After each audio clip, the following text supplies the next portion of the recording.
All right. Today we're gonna go into the history of the hatred of Rome has for the children of Israel, and this is during the time of Christ, but it was right after the Maccabees or the Hashmoneans.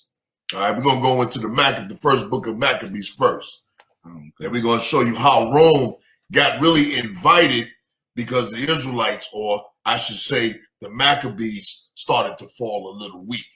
They were strong brothers, and they fought against the Greeks, but the Greeks kept pressuring them, and they just went to help from the Romans, which is the same white people, which is the same thing black people do today with the Republican Party and the Democratic Party. We always running to the white man. Right. We always run into the heathens. And the Lord said, make no league with any heathen nation. Right.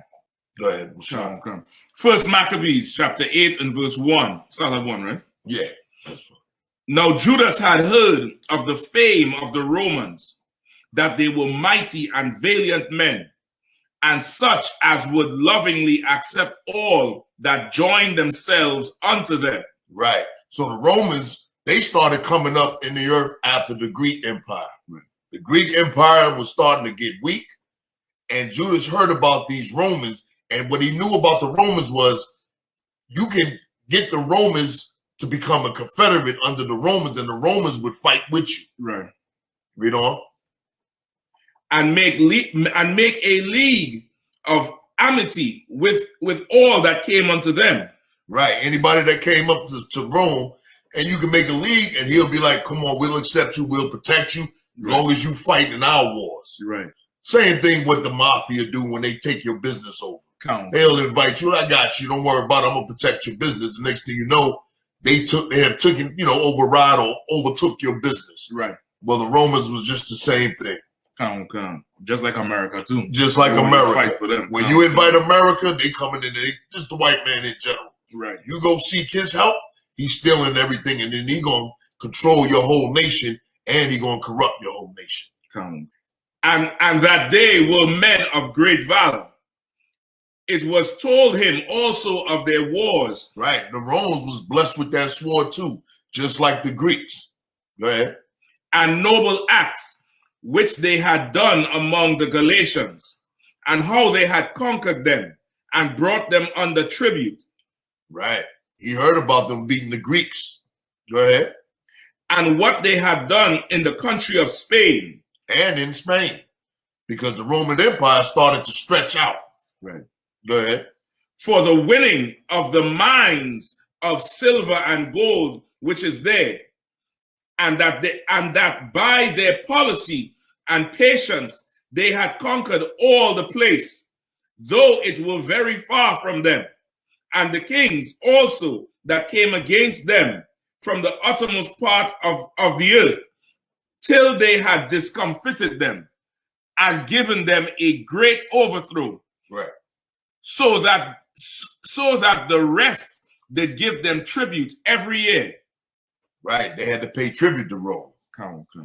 So they come up with an idea. Here's these Romans, man. They running everything. You know what I mean? We should make a confederate with them, and the Greeks will probably either back up, or we'll get the Romans to fight the Greeks with us. Go ahead. But what they should have did was get righteous and get down with the Lord. Constantly. Go ahead. Verse 5. Besides this, how they had discomfited in battle Philip and Perseus, king of the Cittims, with others that lifted up themselves against them and had overcome them. Right. So he hearing about these people, they're called the Romans, and they beating everybody. They destroying all them islands over in Turkey. They way up in Spain. Nobody's beating them. Nobody's stopping them. Right. Go ahead. How also Antiochus, the great king of Asia, that came against them in battle, having 120 elephants with horsemen and chariots, and a very great army, was discomfited by them. Right. Antiochus. He got destroyed. He was one of the 4 generals of the Greek Empire after Alexander the Great. Go ahead. and how they took him alive and covenanted that he and such as reigned after him should pay great tribute and give hostages and that which was agreed upon. Right. Rome was slick. They'll conquer you, make you submit to you, but they'll keep you alive. Right. You know what I mean? Go ahead. Any more? Conquer. And the country of India and Media. Right. The Romans is crushing the Persians too. Come. Which was basically controlled by the Greeks. Go ahead. And Lydia, and of the goodliest countries, which they took of him and gave to King Eumenes.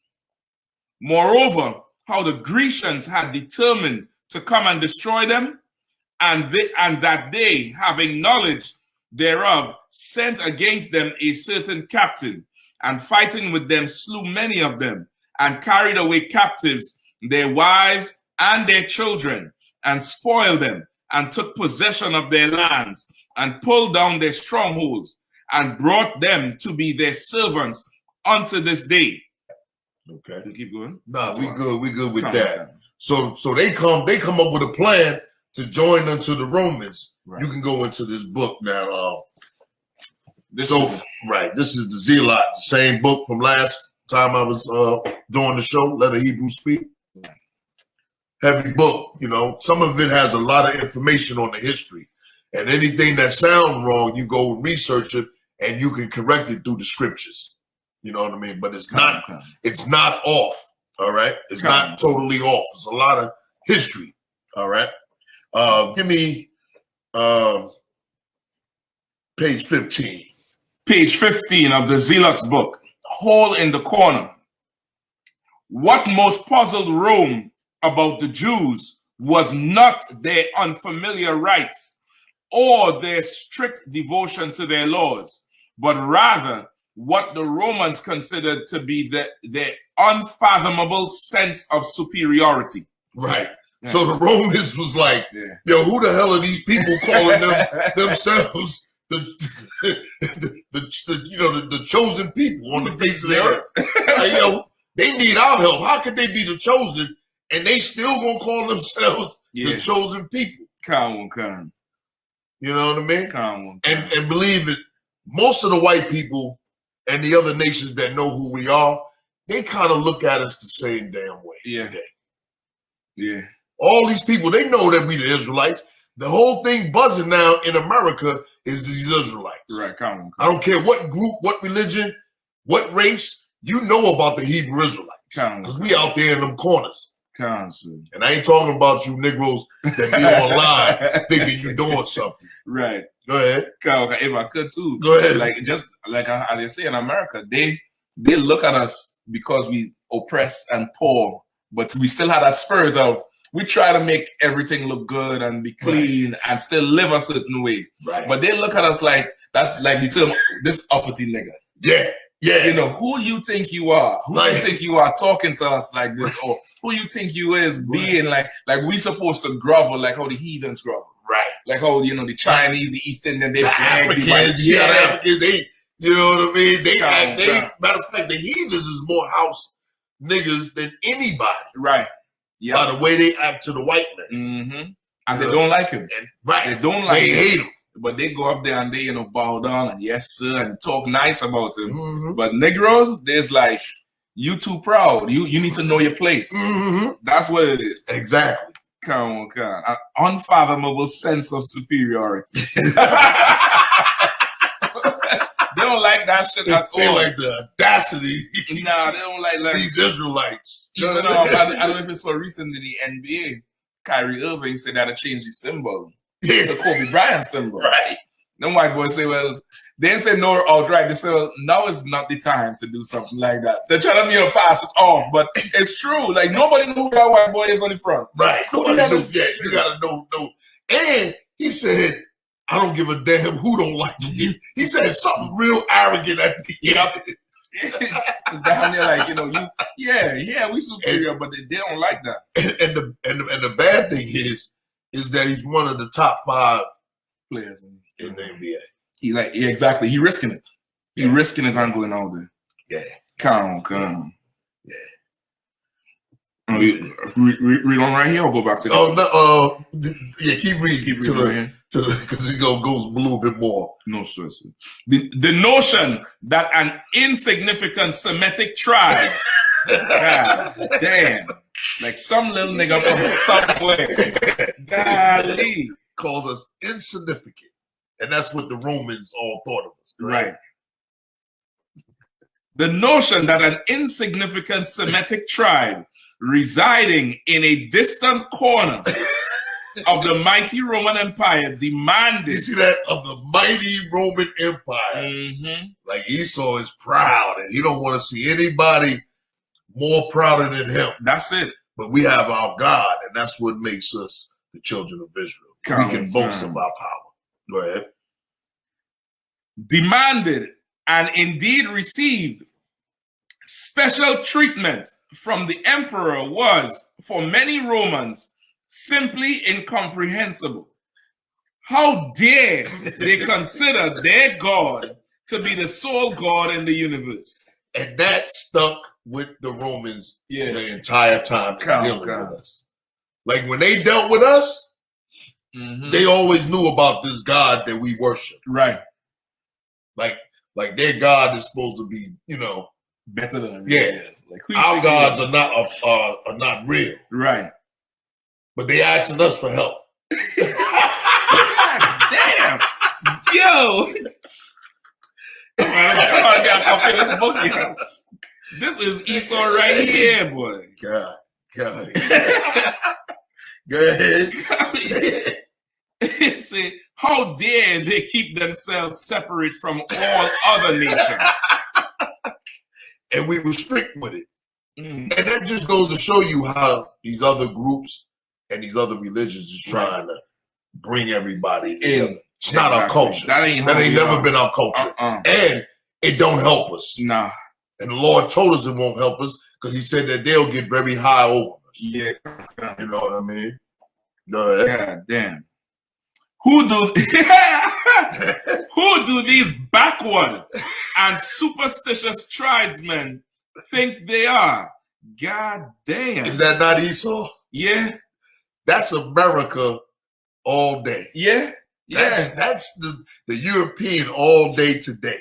And he ain't even apologetic about this shit. Nah. He's not. You know what I mean? He's not. He feels disrespected. Hell yeah. He feels disrespected. Everybody else was bowing down to the Romans. Come on. Everybody was paying tribute to Jupiter. Right. Go ahead. It's down here like, okay, he just said it. He said, they say, what is it? Okay, we insignificant. In a corner. We in a corner. So we can't feel we better than you. Like we already living worse than you. It's like Esau, he really want what's in your brain. He don't mind like okay, the Chinese and the East Indians, and they get their money and they have the, they living. Right. But in the soul, it belongs to him. Yeah. But that nigga, he with us, we ain't giving him our soul. But you gonna take your riches and we gonna live in poverty. But that ain't enough for him. Yep. He wants you to worship him, and that's, you know what I mean? Yeah, man. 2 Thessalonians. Yep. He sits in the 11. You're right. That's him. Yo, that nigga. that's why Paul Paul was so heavy on them scriptures, and he understood the Romans and the white man. Yeah. He knew it. He knew, because by this, they all up here later on, they start venturing out. Right. And Paul was from Rome. He grew up with him, so he knew. Well, he was raised up in Rome. Right. Yeah, born in Tarsus, but raised up. And seeing them, dealing with them, he ain't like coming from, Jerusalem where it's more closed. Right. We under their occupation. Yeah. But he was part of the goddamn society. So he know. Right. He hearing the conversation. Like the brother down there in Florida, he said after the Proud Boys thing, he said all that they was talking there was bullshit. Because in the store, they let you have it. About these niggas and blah, blah, blah, blah, blah. Yeah. All that is bullshit. Yeah. It's like he's there to see and hear how they really are. How they really are. And you know what's so crazy? other black people who can't see it. Nah, they ain't gonna see It that. take a man in the truth to see. You know what I mean? Period. Just to see. Just to be able to see. It's for sure. The Lord had to be with you to see that. Reveal. Yeah, all that shit got revealed to him. Yeah. 2 Thessalonians chapter 2 and start at 3. Okay. Let no man deceive you by any means, for that day shall not come except there come a falling away first, and that man of sin be revealed, the son of perdition, which is the son of wickedness, so-called white man. Right. Who opposeth and exalteth himself above all that is called God. And that's exactly what the Romans did. Right. They opposed themselves over God and exalted themselves, as you'll see. Go ahead. All that is worshipped. All that is worship. They conquered all them nations, and he told them, I'm going to let you worship your God, but you're going to worship me, and you're going to worship the emperor, and you're going to worship Jupiter. Right. So that he, as God, sitteth in the temple of God, showing himself that he is God. Yeah, that was a disrespectful thing, having him up in our temple. Come. You know what I mean? I went into last week. I went into a paragraph in there where some Roman god was on top of the roof of the temple and pulled his pants down. You know, and I thought to myself, and I said, what they call it, mooning. And I said, you know, white people have a history of doing that. Yeah. But they went off. What do you mean? The people, when he did that, it started a big riot, and they had to like kill the guy. The Romans had to kill him. Had to kill that Roman god to keep these people down. But they wasn't satisfied with that. Yeah, they want blood. They want all the blood in the world. Right. They want all the blood. And like how they say here, he sitteth in the temple. Like, you know how they say, you are the temple of the Lord. He want to be in you. Yeah. Like that's what it says. His philosophy. Yeah, he want all of that. Like you can't even think about nothing else. And that's what happened to the Jews under the Greeks. Right. The Greeks wanted to be in you. He wanted to burn the Torah. He wanted you to follow his laws. Right. He wanted to be, and that's like America. Yeah, that's it. They want, you know what I mean? They want to make you American. They want to make your children accept homo. Man, I saw that disgusting picture of that little homo. Oh man, that little homosexual man. You know what I'm talking about, right? Yeah. With you know she can't have kids. Who, Michelle? Nah. Oh, the Gabriel Union. Yeah. Yeah, I heard so. Hold on, I think I have the picture right here for you too. When the general brought it out. Yeah, I saw that. Man. Yo, that is so sickening, man. And the thing is, okay, they obviously doing that for money. I know. And that boy, he gonna get caught in it. He ain't gonna be able to come out of it when he ready. That is crazy. Like, look at this shit here. I know, that's disgusting. For all those who ain't never seen it before. Yeah. Yeah, that's what General talking about. That was, you know what I mean? Like that Hollywood, that Atlanta lifestyle of the rich and the Negro rich and famous. Yeah. Is an abomination. Come. You know what I mean? The Lord said those that are highly esteemed among us is an abomination to them. Come. You know, like that's absolutely crazy. Like how they do and push and celebrate this little boy here. Right. Like you would think is a goddamn girl if nobody ever tell him. I would know. Be like yo, my nigga, you better stop that. Say straighten up. Ain't none of us. You like straighten up, nigga. Hey, right. Yo, you punch him in his chest and stuff like that. You like, what's wrong with you, man? Yeah, man, they overdo it with this little kid, man. Hey. Listen, for him to be here, this guy here to be here, and then you encouraging, there was obviously a progression because that's looking like a boy there, even though he had the little braids in. Right. So now you just start, you just finished playing for a little while, and then you want more money now. You know what I mean? Right. All right. This is the same book, The Zealots. All right, this is like the second chapter or the third chapter. Right. A hole in the corner. That's the name of the chapter. How dare they keep themselves separate from all other nations? Boy, that's. I don't know if I could. A couple of weeks ago at camp, this young brother, he came up and he was like, "We speaking so much hatred." I tell him it's not hatred. I just tell him the truth. So he's like, well, you're talking all this about the white man. So I say, well, if ask him what's his favorite team, he said Redskins. Yeah. I say, if you're the coach of the Redskins and you have players who like Cowboys, could you keep them? He's like, no, they gotta go. They gotta get out of here. I said, why? Yeah, because if you're not on the team, we ain't gonna win. You gotta go. I said, well, that sounds like his. He's like, you're right. So as he started to understand, these two East Indians come up and say, color don't matter. Money ain't got no color. And pull the brother all the way off. Like, they cannot, and they came out of nowhere. I didn't even see them walk up. A man and a woman, they look like they own all the damn Dunkin' Donuts. They're young and rich. Yeah. And they come up and say, well, what I'm saying is money, money has no color. And, we all should be together. I'm like, for the fact that he would put money in front of us, that's how he sees us. Like, that's all we're concerned with. I know. Like these heathens, if we not joined in, and joining them is really, as they say, to be under them. Yeah, man. They're not joining and sharing the pie.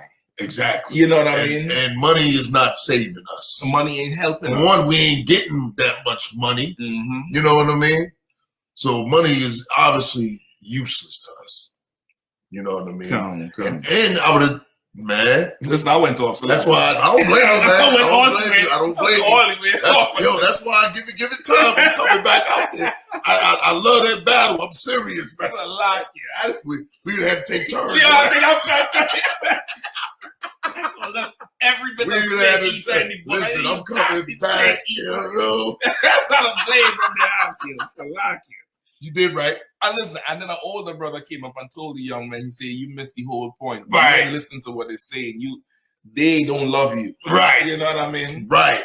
But I think especially with the younger generation, the pressure of not having love from the heathens will make us placate to them. You know what I mean? Like, and ain't nobody really trying to hire as much as these young dudes, or at least they assume in their head. A brother called me, right?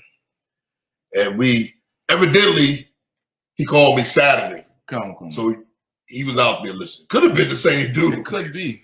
But anyway, he was talking about, he said, man, there's days I get up and I be wanting to kill myself. He started going through all the problems. And I said, really? Them problems that you got really come with you not knowing the truth and who you are. Yeah. Yep. Your life will be, worth more or have more value if you start coming to class. Mm-hmm. You know what I mean? That's the truth. Like you ain't going, like if you confused about everything and you go through life with, all that confusion, you start to get depressed. Yeah. You know what I mean? Because you ain't seeing no way out. Yeah. And that's how he feel the only way out is suicide. Yeah. Like nothing works, nothing gonna help. Yeah. Nothing, yeah. So I told the brother, I said, man, don't you be committing to? He said, nah, just be thought. Yeah. He ready to give up. Like, yeah, you know what I mean? Come.